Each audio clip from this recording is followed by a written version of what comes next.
Military people love raw land. People that don't like other people love raw land. People that want to impress their banker and increase their net worth like to buy raw land. In fact, I've got a client, he invests $5,000 a month every month with me, just buying raw land. And so I said to him, like, what are you doing with all this land? He's like, I just think it's cool. Welcome to the Rental Property Owner and Real Estate Investor Podcast, brought to you by the Rental Property Owner Association, providing benefits and services to real estate investors and rental property owners for over 48 years. With your host, Brian Hamrick from Hamrick Investment Group. This episode is sponsored by Green Property Management, managing everything from single-family homes to apartment complexes in the West Michigan area. Find out more at greenpropertymgt.com. Hello and welcome to episode 133. Today, we're going to be talking about a different type of real estate investing from any that we've talked about on this show so far. We'll be talking about the acquisition of raw land that can be turned into monthly passive income. And my guest to discuss that topic is Mark Podolsky. Mark is the founder of Land Geek, and he teaches this strategy to investors all over the world. Mark bought his first parcel of land for $3,000 back in 2001, and he's since completed over 5,000 deals with average returns between 300 to 1,000%. Mark's got a great story that I know you're going to enjoy. Mark, thanks for being on the show. Brian Hamrick, thank you so much for having me. I really appreciate it. Yeah, I really appreciate you talking about land because that's something I've always been interested in, but I haven't really had an opportunity to talk to anyone on the show about actually investing in land, much less with those types of returns. So before we get into that, though, I would like to know a little bit about you and your background and how you came to be a raw land investor. Yeah, so in the year 2000, I was a very miserable, unhappy investment banker. And my firm specialized in mergers and acquisitions with private equity groups. And I had a 45-minute commute to work and back. I was micromanaged. It was long hours. It was high stress. And Brian, it got so bad for me that I wouldn't get the Sunday blues anticipating Monday coming around. I'd get the Friday blues anticipating the weekend going by really fast and having to be back at work on Monday. So my firm hires this guy, and he's telling me that as a side hustle, he's going to tax deed auctions. He's buying up raw land, pennies on the dollar. He's flipping them online, and he's making an average return of 300% on his investment. Well, Brian, I'm looking at companies all day long, and a great company has 15% EBITDA margins or free cash flow. Great company. Average company is 10%, and I'm looking at companies all day long less than 10%. So, of course, I don't believe him. And I've got $3,000 saved up for car repairs. I go to New Mexico with him. I go to this auction. It's $2,000. There's no one in the room. I buy 10 half-acre parcels at an average price of $300 each. I do exactly what he tells me to do. I put them online, and over the next 3 days, they all sell for an average price of over $1,200 each. 300%. It worked. So I took all that money. I went to another auction in Arizona where I live. And again, there's no one in the room. I'm buying up property left and right, lots, acreage. And over the next 6 months, I sold all that property and I made over $90,000 cash. So I said to my wife, I'm like, honey, I'm going to quit my job and I'm going to become a full-time land investor. And she's pregnant. She says, absolutely not. So I said, okay, fine. So I worked at my land investing business part-time for 18 months until the land investing income exceeded the investment banking income. And then I quit, and I've been doing it full-time ever since. Just to be clear here, your first $3,000 investment, you bought 10 parcels at an average price of $300 a piece. You sold right. it for $1,200 a piece. So out of a $3,000 investment, you made $12,000 your first time out. Correct. And then turned that into $90,000. Correct. That's great. That's great. Why? Well, how is that even possible? I mean, that just kind of boggles the mind. So tell me how that works. Right. So, the reason the margins are so high is because, the great thing about land investing and the terrible thing about land investing is no one knows what the property is worth. It's literally the last bastion of almost any commodity where it's truly what a buyer and a seller agree to. So the comps are all over the place, right? And no one knows. So when you're buying it, and I'm going to walk you step by step exactly how I do this, but that's basically why we can do it this way. And I always thought, this is going to be a lark, right? Like these margins are unsustainable. Eventually it's going to go down to be a 20%, 30% margin business. And I was thinking like that in 2001. The margins have only increased, especially as technology has gotten better and we've been able to lower our overhead, become more efficient. And it's crazy. So you were able to keep those returns going. How did this work during the Great Recession when everything fell apart? I didn't get hit until about 2010. So investing is sort of on the long tail of real estate. So it took a while for the land to really get hit, but it also was slower.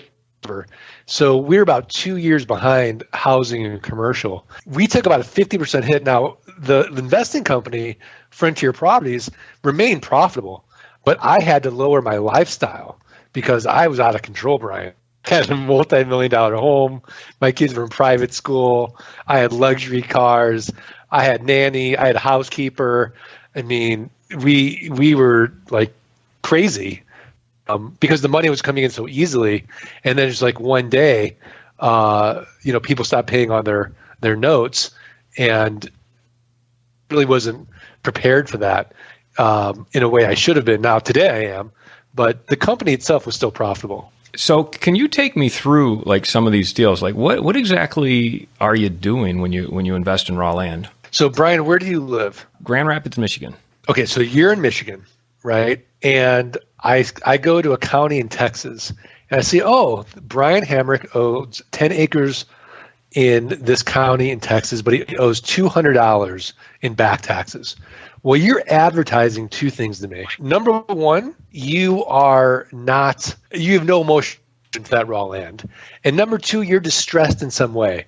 Because when we don't pay for things, we basically don't value them, right? And you owe $200 in back taxes. You're getting notices from the county treasurer that if you don't pay your back taxes, you are eventually going to lose that property to a tax deed auction or to a tax lien investor. So basically what I'll do then is I'll look at the comparable sales in that area for that 10 acres. I'll take the lowest comparable sales, and all I'm going to do is divide by 4. And that's going to get me what Warren Buffett would call a 300% margin of safety. So in our example, let's say that it's $10,000. The most I'm going to pay for your property, Brian, is $2,500. So I'm not like the housing guys. I'm not going to send you a blind offer saying, hey, I'm interested in buying your property. I'm actually going to send you an actual offer of $2,500. Now, you're going to accept that offer because $2,500 for you is better than nothing, and eventually you're going to lose that property. And you have no emotional attachment to it anyways. In reality, in the marketplace, 3 to 5% of people accept our quote-unquote top dollar offer. So for every 100 offers we send out, we get about 3 to 5 deals. So now you accept the offer of $2,500, and I'm going to go through due diligence or this in-depth research. Number one, I got to make sure that you actually still own the property. Number two, I'm going to make sure the back taxes are only $200. Number three, I've got to make sure there's no liens or encumbrances on the property. Number four, I got to make sure there hasn't been any breaks in the chain of title. Number five, I got to make sure that we can find the property, so a buyer can find the property. So I want to know the GPS coordinates. And it goes all the way down this line, and we have a due diligence checklist, and that's all outsourced to our team in the Philippines. We pay about $11 now for due diligence. We'll have somebody local go out, shoot pictures, take video, stomp on the property, let us know what the neighbors are doing, and essentially they'll also fill out a property report as well. So we really know what we're buying. So now everything checks out. I give you a check for $2,500. You deed the property in my name. And then, Brian, this is how I'm going to sell this property in 3 days or less. Do you know who the best buyer is for that property? I've got a built-in best buyer from day one. Do you know who it is? The neighbor? The neighbors. You got it. You got it. The Good. neighbors. So I'm going to send out neighbor letters saying, look, before I go to the open market, here's your opportunity. And oftentimes the neighbors will buy it, right? Now, if the neighbors pass, I'm going to go to my buyers list. If my buyers list passes, I'm going to go to a little website you've probably never heard of called Craigslist, right? It's the 10th most trafficked website in the US. Using automation, 120 ads, pressing a button. I'm also going to do the same thing with Facebook buy-sell groups. And then I can go to a platform like landmodo.com where people buy and sell raw land.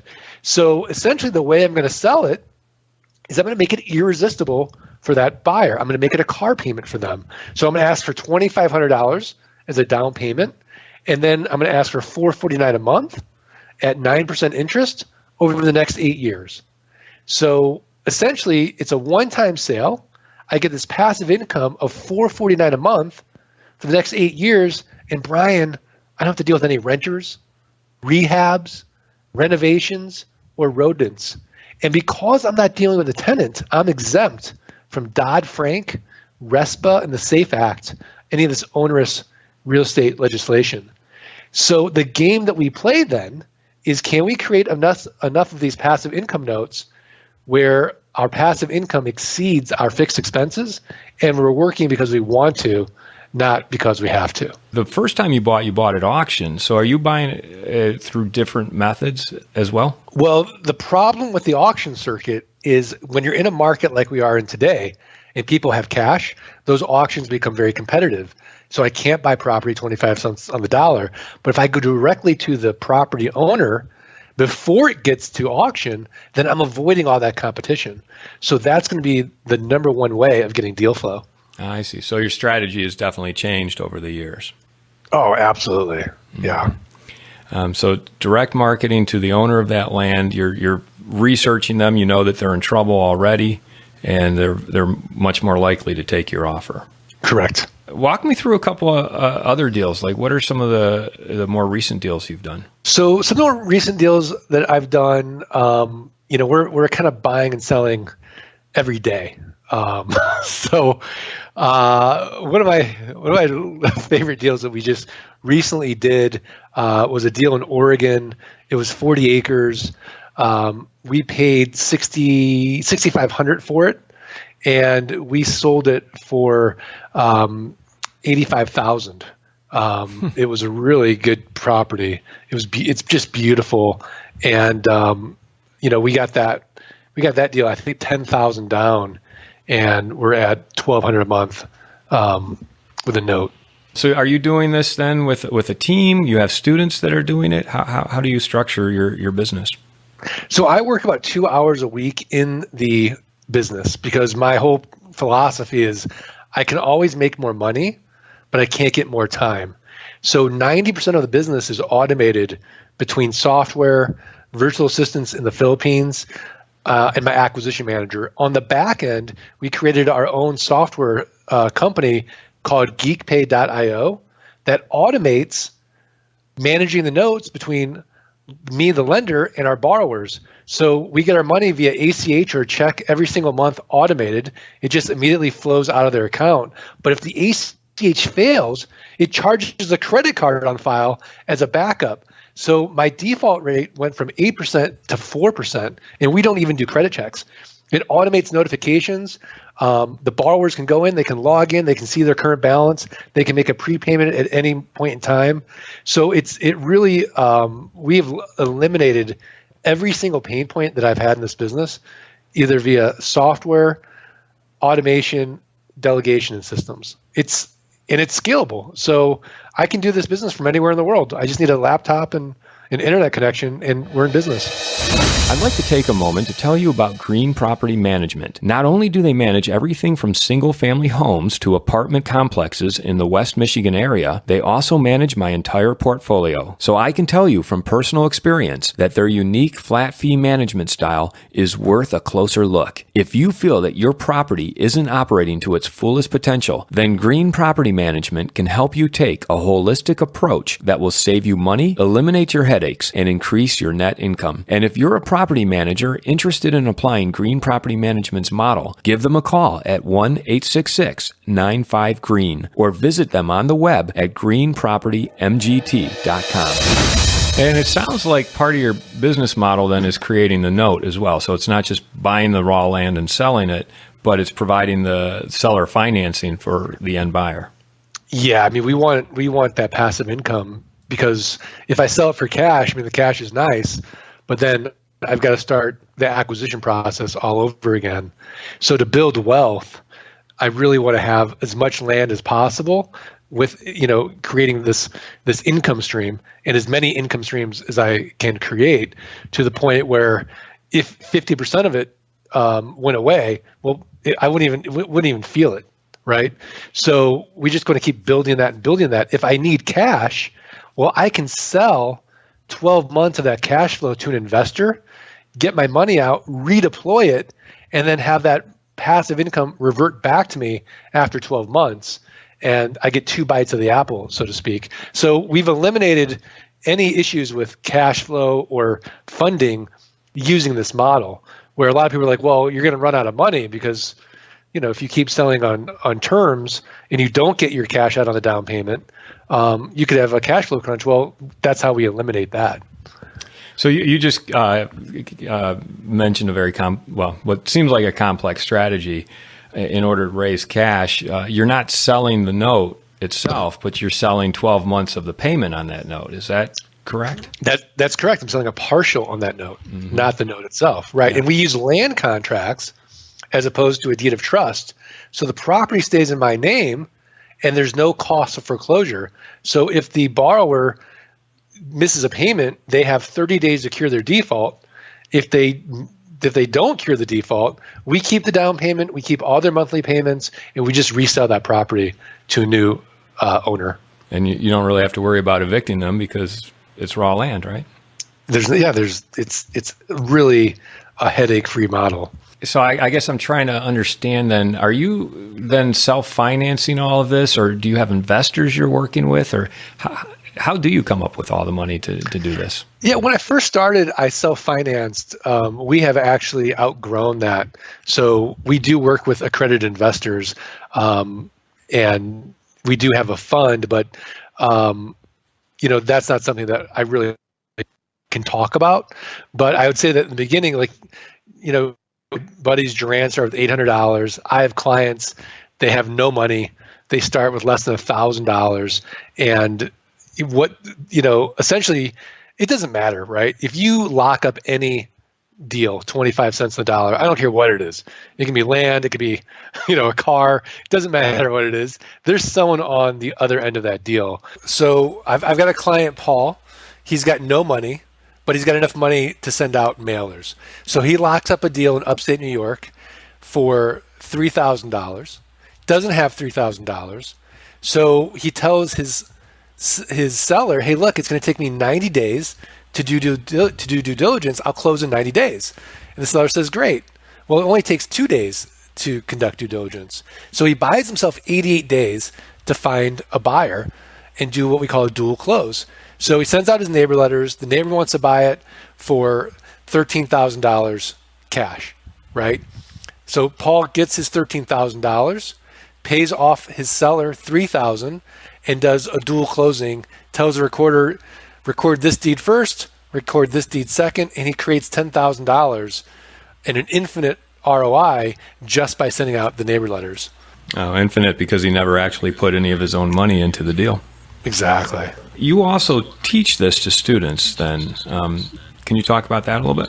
Yeah. So, I think it was maybe 4 years ago, I got a call by a guy named Tori, and he's on my Frontier website and said, you have a really interesting niche. Would you mind teaching it to me? And I said, I don't teach anybody how to do this.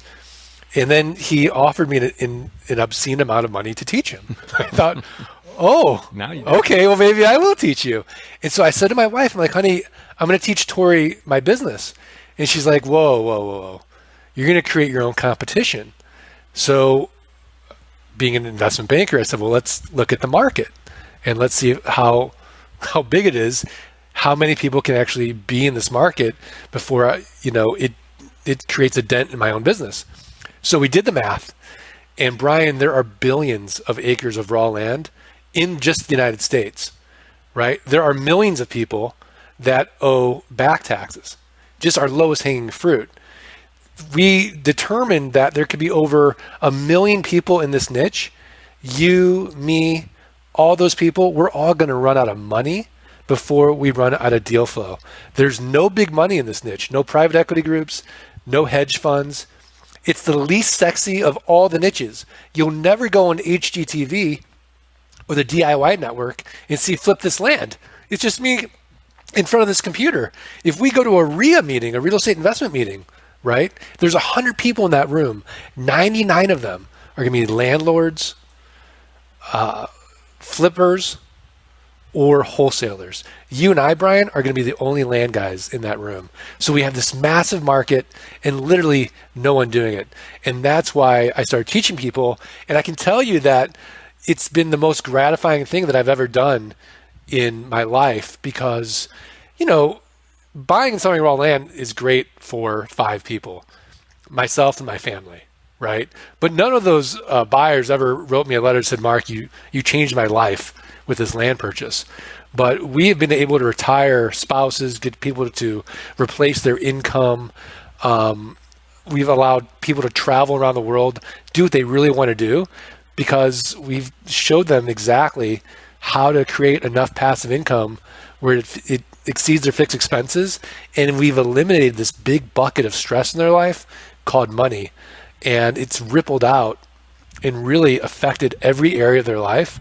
And the gratitude that I've gotten from that has, for me, been so meaningful and life-changing that I can literally die in peace now. And I'd say that it's been the most rewarding part of my journey as a human being so far, is helping other people. So with you or your students, do you teach them that they should go look at this land before they buy it, or is it all done from a computer? Yeah, everything's done virtually. So we'll crowdsource somebody to actually physically stomp on the land. We'll do a Craigslist gig and have somebody just go out there, shoot videos, and take pictures. We'll use an app called What 3 Words. We'll have the person going to look at the property download that on their phone, so we can determine that they're on the they're on the right property via the GPS coordinates. So we do that with our due diligence. We have a team in the Philippines that actually does due diligence for our clients as well, so they don't have to train somebody, and just kind of eliminate that pain point because we just use my own team. And so the due diligence piece is really pretty simple. Do you have any examples of deals that have gone wrong where you've lost money or people have lost money? Yeah, it sounds irresponsible to say, but I don't know anyone that's lost money. I personally, since I've been done over 5,200 of these, I've never lost money on the deal. And the reason being is we're so disciplined with the way that we buy. So again, when you're buying 30 cents on the dollar, there's someone else on the other end of that deal. Now, I did a deal in Western Pennsylvania, and it was a property owners association that was overdeveloped. So it's this gated community. They have 3 lakes, 2 PGA rated golf courses. There's $1 million homes in there and all these lots. So I go in there and I start negotiating. I say, look, nobody's paying their taxes and no one's paying their POA fees on these lots. You have dead money. Deed it to me. And if I sell it for $1 and you get somebody paying you $1 on those fees, that's more than what you're getting now. And I negotiated with them for 3 years. Well, I ended up making $100,000 on that deal, but then 2009 comes around and I couldn't sell them. So when I factored in my time, that's the first deal I've ever done where I actually broke even. It sounds like with that example, you were negotiating with a person over the phone. How much negotiation is involved in what you're doing? Very little today, actually, because it's a take it or leave it offer. This was in 1,000 lots, and I had to deal with the county, I had to deal with the property owners association, I had to deal with politics, and that's why it was a protracted negotiation. If I would never do that deal again. So you keep it simpler now? Oh my gosh, so simple. Yeah, absolutely. And it sounds like you've systematized everything to a pretty good degree. At what point did you start doing that? So I started systematizing in about 2007 because I was flipping, and I was making all this cash, and I was getting tired. And I thought, well, there's got to be a better way to do this. And that's when I started systematizing. I started getting very serious about mentorship over those next few years, and that really helped me get to the next level. Finding a mentor to help you figure out how to systematize? Yeah, absolutely. And what were some of the lessons that you learned from mentoring that applied to systematizing your business? Yeah, so I remember meeting with my mentor, Ori, and Ori sold his company for $360 million, and his mentor was a billionaire. And so here's this guy with all this knowledge, and I'm telling him what I'm doing, and I've got all these things going on and all these processes and, all these pieces. He's like, Mark, he's like, when you were a kid, he's like, did you ever kill ants? And I'm like, oh, yeah, of course. He's like, yeah, you know how you get the little magnifying glass out and you kill ants? He's like, what you're doing is you are moving the magnifying glass around, right? And you're generating a lot of heat, but you're not killing any ants. He's like, you need to hold the magnifying glass over an ant for an extended period of time to kill it. And so in this one conversation, he really had me focus step by step on the pieces and the levers that would really move the needle in my business. Focus on that Pareto principle of the 80-20 rule. And then from there, we can reverse engineer the processes and the systems and the delegation based on those levers. And the Pareto rule is 20. Yeah, so 20% of your efforts, if done properly, yield 80% of the results. But you need to know what that 20% is. And you need to take that 80% and have someone else do it for you. Exactly, to get that other 20%. Exactly. So now, when you teach it, I'd imagine that 80% is the VAs that you have in the Philippines. The software that you've developed. Well, we did some analytics on these home study programs, and I don't know if you've ever bought like a real estate course or done any kind of course online. And what happens is the information can be great, right?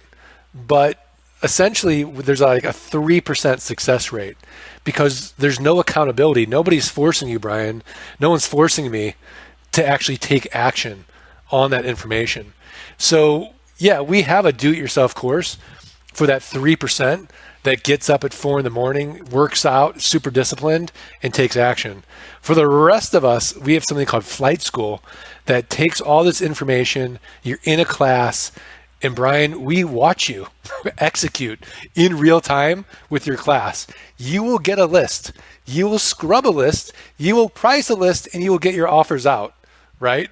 Like, we make you do it, and then we flip it, and there's a 97% success rate in our program. And success in your program would be doing one deal, making a 300% return?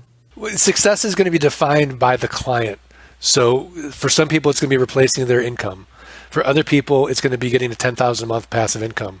For other people, it's going to be, $2,000 a month in passive income.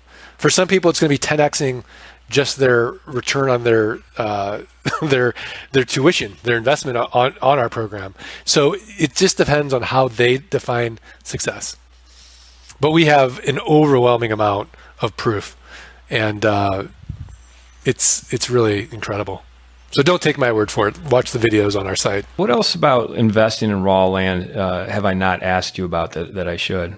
I think a common question is, do you need a lot of money to start? We talked about you don't need a lot of money to start. You don't need private money. You don't need to go to hard money lending. No bank financing involved. We discussed the margins, why the margins are so high. We discussed the value and the benefits of owner financing over just flipping for cash. I think it's been really, really comprehensive, Brian. it's really interesting. People don't realize there is a lust for land in this country. And oftentimes people grow up hearing like, you got to buy land. There's also a movement called the prepper movement. These are millions of people that are hoping for the best, but preparing for the worst. And they need raw land to bug out to in case of like an apocalypse. Military people love raw land. People that don't like other people love raw land. People that want to impress their banker and increase their net worth like to buy raw land. In fact, I've got a client, he's a CEO in San Diego. He invests $5,000 a month every month with me, just buying raw land. And so I said to him, like, what are you doing with all this land? He's like, I just think it's cool. So for him, it's just a legacy investment, and it just goes on his balance sheet, and maybe he'll go out there one day, maybe he won't. But the interesting thing about this asset is, like Ted Turner says, it's the only thing that lasts. There's nothing to maintain, there's nothing to protect, and it lasts forever. It lasts longer than styrofoam. So for a lot of people, it's a legacy investment. I kind of call it man jewelry in a way. Like my wife has jewelry, like she's got these diamond studs. She can't even see them on her ears, but she likes the way it makes her feel, right? I think for a lot of men, they like the way it feels to own this asset. What it constitutes the raw land that you're buying? I mean, is it swampland in Florida? Is it subdivision lots? What comprises raw land? Right. So, Brian, nobody wakes up and thinks to themselves, boy, I'd really like some raw land today in Michigan. Unless you live in Michigan, right? But if it's Arizona, Texas, Nevada, California, Florida, Colorado, New Mexico, Oregon, right? Washington, a little bit in the Northwest. These are fast-growing states. These are the sunshine states, and they have tons of inexpensive raw land available. So we only focus on those areas where we're going to have the biggest buyer pool. So that's really what we do.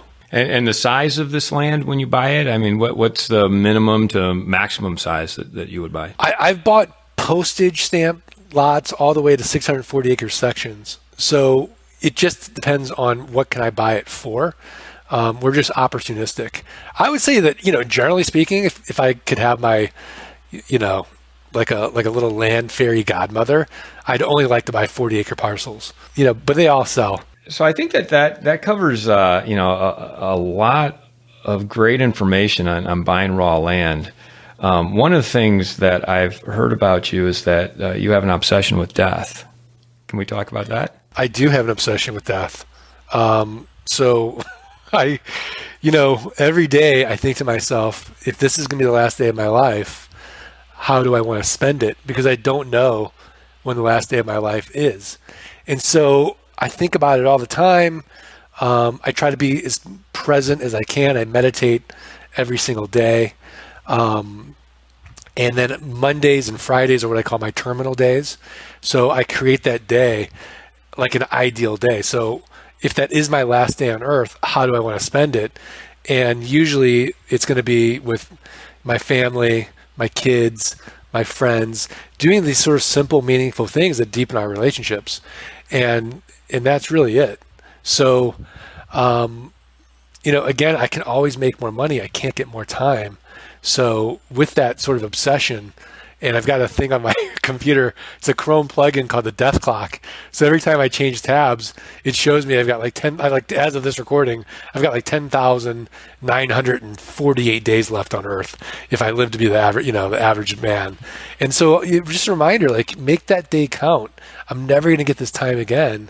And, for me, if somebody asks me to do something, if my initial reaction isn't hell yes, then it's no.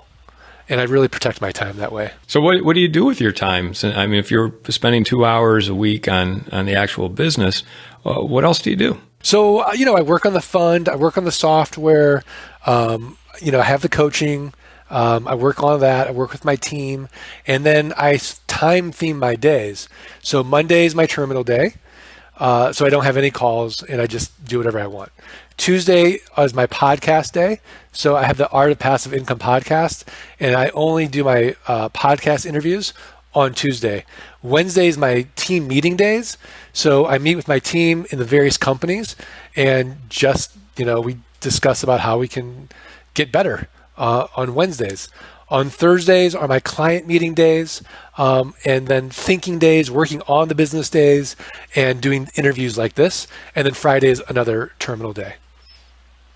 And then the weekend is for my children as well. So, and Friday is also, a terminal day. So 3 days a week, I'm just kind of working in and on the various companies. One last thing along those lines. I know that gratitude is a big thing with you. Can you talk about that as well? Yeah, I mean, I think it's kind of everything, right? I have so much more energy when I'm just in the state of gratitude. So I wake up, and the first thing I do after I sort of brush my teeth is I write in my gratitude journal. And I'll start with sort of two bigger things, like maybe I'm grateful for my health or, clean water. But then I'll go really, really, really small.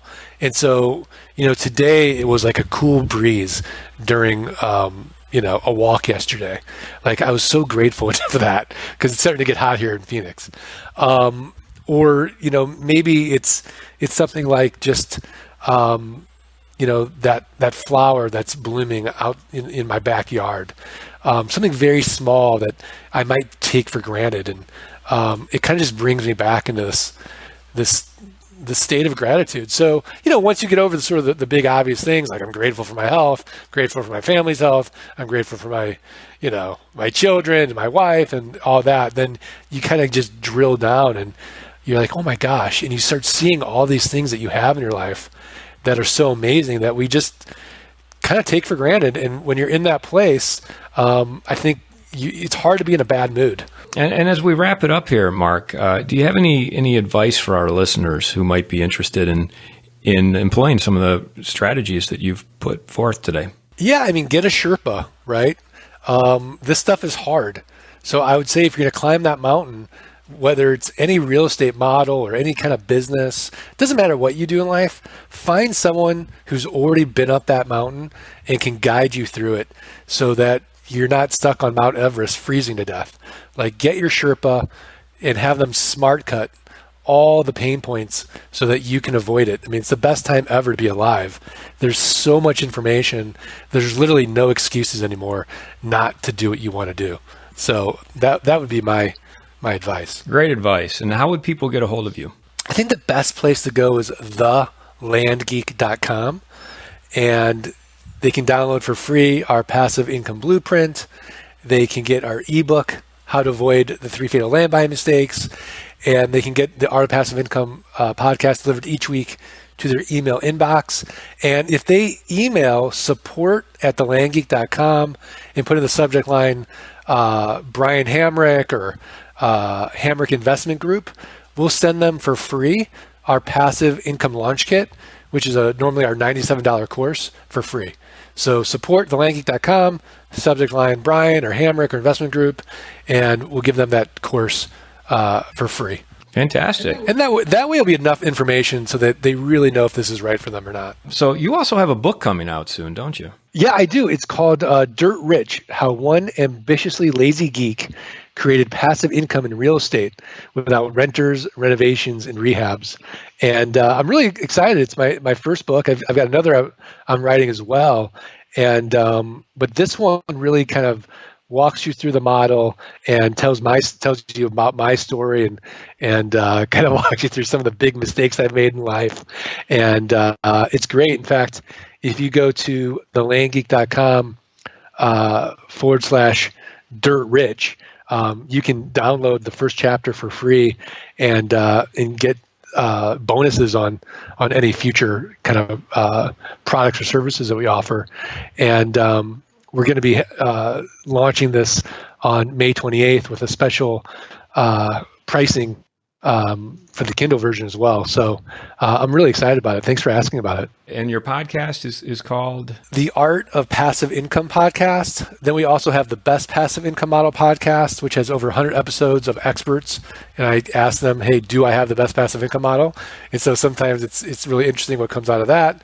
And then I have the Land Geek podcast as well, which when you opt in, you can unlock the other 90 episodes. There's 10 on iTunes right now you can listen to. When you compare your Land Geek strategy to other passive income strategies, how does it come out? Well, Tom Wheelwright, who wrote Tax-Free Wealth, he's a rich dad, poor dad advisor, was on. And usually the finance guys won't answer the question. But Tom said, yeah, you do have the best passive income model. It was really interesting. So I would say 90% of our guests were like, layups. And they're like, yeah, you have the best passive income model. Jay Massey, he had an interesting answer. He's like, it's not the best passive income model because you don't get depreciation like you do in conventional real estate. And so we looked at that and we said, yeah, he's right. So if you invest in raw land through a QRP, qualified retirement plan, or self-directed IRA, then you can still grow those 300 to 1,000% returns in this tax-deferred or a tax-free vehicle, and eliminate that issue with depreciation. Good point. Well, Mark, I want to say thank you for taking the time to be on the show today and share your passive income strategy through investing in raw land. I found it very interesting to hear your story and how you've been able to do that. So thanks a lot for being on the show. Thanks, Brian. I really appreciate it. This episode was sponsored by Green Property Management, managing everything from single-family homes to apartment complexes in the West Michigan area. Find out more at greenpropertymgt.com. You've been listening to the Rental Property Owner and Real Estate Investor Podcast, brought to you by the Rental Property Owner Association. You can find out more at rpoaonline.org. If you enjoyed this podcast, please go to iTunes to subscribe, rate, and review.